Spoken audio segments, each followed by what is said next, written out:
Presta atenção nesse som. Se você é apaixonado por carro antigo, provavelmente já reconheceu antes mesmo de eu falar. Esse não é apenas o barulho de um motor, é o som de uma época.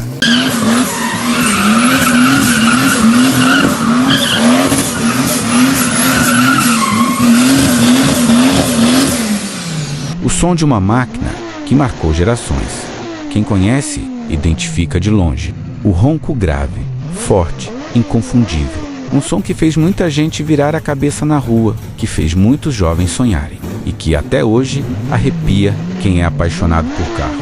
Para muitos, esse não é apenas um motor funcionando, é música para os ouvidos. E se você também sente algo diferente quando escuta esse ronco, então prepare-se, porque hoje nós vamos contar a história de uma das maiores lendas sobre 4 rodas do Brasil, o inesquecível Opala.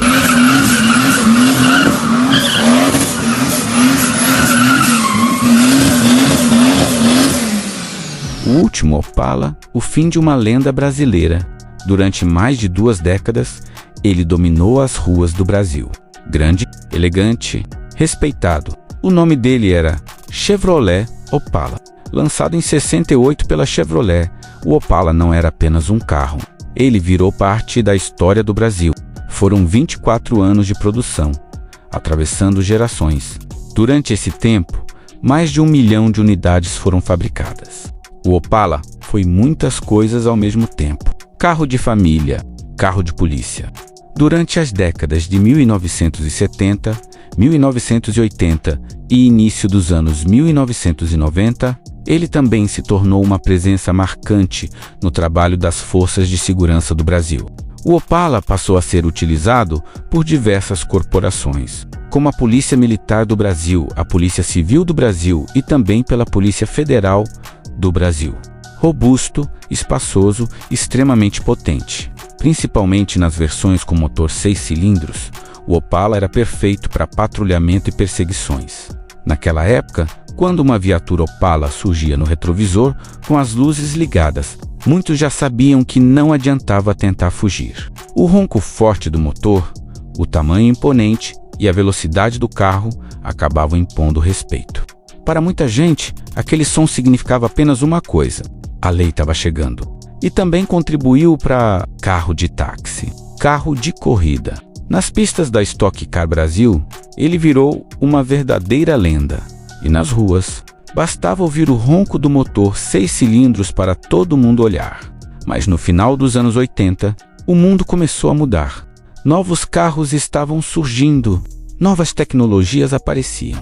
A indústria automobilística estava entrando em uma nova era. O velho guerreiro ainda era respeitado, mas já começava a mostrar os sinais do tempo. Mesmo assim, a Chevrolet tentou manter o Opala competitivo.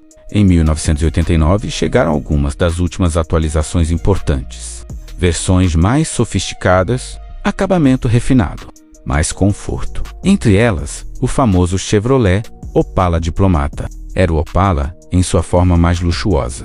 Interior confortável, direção hidráulica, vidros elétricos. E claro, o lendário motor 6 cilindros, mas uma mudança histórica estava acontecendo no Brasil.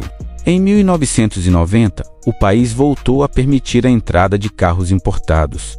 De repente, veículos mais modernos começaram a aparecer no mercado. Carros com novas tecnologias, design mais aerodinâmico, motores mais modernos e, aos poucos, ficava claro que o Opala estava chegando ao fim da sua jornada. Então chegou 1992, o ano que marcaria para sempre a história do automobilismo brasileiro. A Chevrolet decidiu encerrar a produção do Opala, mas uma lenda como essa não poderia simplesmente desaparecer. Ela precisava de uma despedida digna. Foi então que nasceu uma edição especial, uma série criada para marcar o fim de uma era. O lendário Chevrolet Opala Diplomata Collectors. Essa versão foi produzida em apenas 100 unidades. 100 carros, 100 pedaços finais da história do Opala. Cada um deles foi montado com um cuidado especial. Todos vinham equipados com câmbio automático. Todos traziam emblemas dourados exclusivos. E cada comprador recebia um kit especial, uma pasta de couro personalizada. Dentro dela havia um certificado oficial da Chevrolet, um chaveiro comemorativo e até uma fita velocidade de hemossedimentação contando a história do Opala. Era como se a própria fábrica dissesse: obrigado por fazer parte dessa história. Esses Opalas especiais foram produzidos em 3 cores exclusivas: vermelho Cyprus, um vinho metálico elegante; azul Milos, uma cor clássica e refinada; e preto Memphis, sofisticado e imponente. Cada um desses carros representava o fim de uma longa jornada, mas havia um detalhe curioso. Mesmo sendo uma série especial, esses carros não foram montados separados. Eles foram produzidos misturados na linha de montagem, junto com os últimos Opalas comuns, como se fossem parte natural do final da história. E então chegou o dia que muitos fãs jamais esqueceriam. 16 de abril de 1992.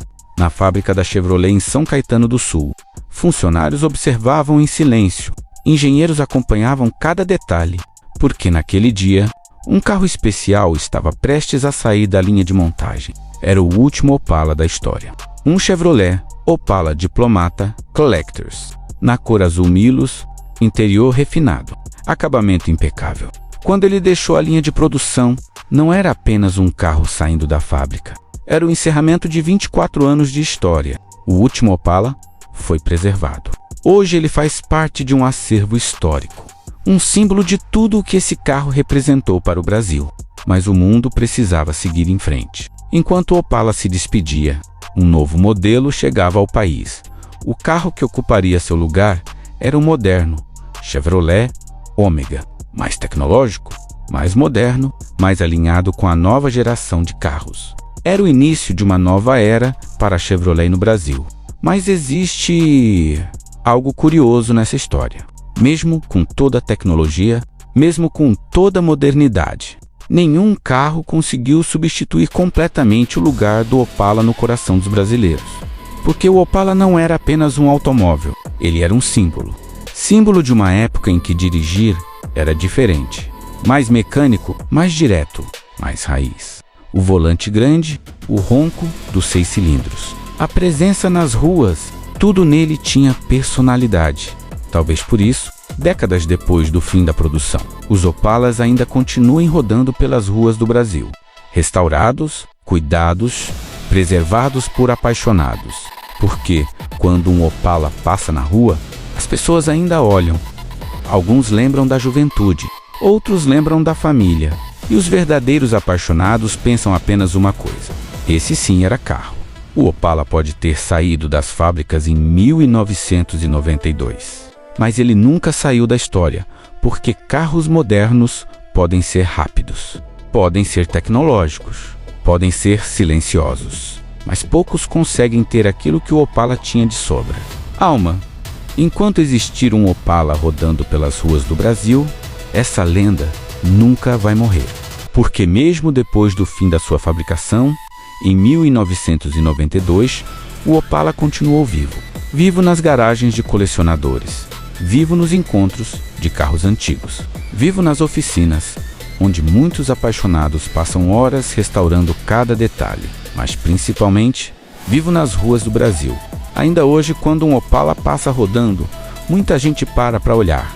Alguns lembram da juventude, outros lembram do primeiro carro da família. E muitos simplesmente admiram aquela máquina clássica que marcou época. O Opala não foi apenas um carro de uma geração. Ele se transformou em um símbolo da história automotiva brasileira. E enquanto existir alguém cuidando, restaurando e colocando um Opala para rodar pelas estradas desse país, ele continuará fazendo exatamente aquilo que sempre fez, chamando atenção, despertando paixão e mostrando que certas máquinas não envelhecem. Elas apenas se tornam lendas vivas pelas ruas do Brasil. Isso aqui é carro raiz.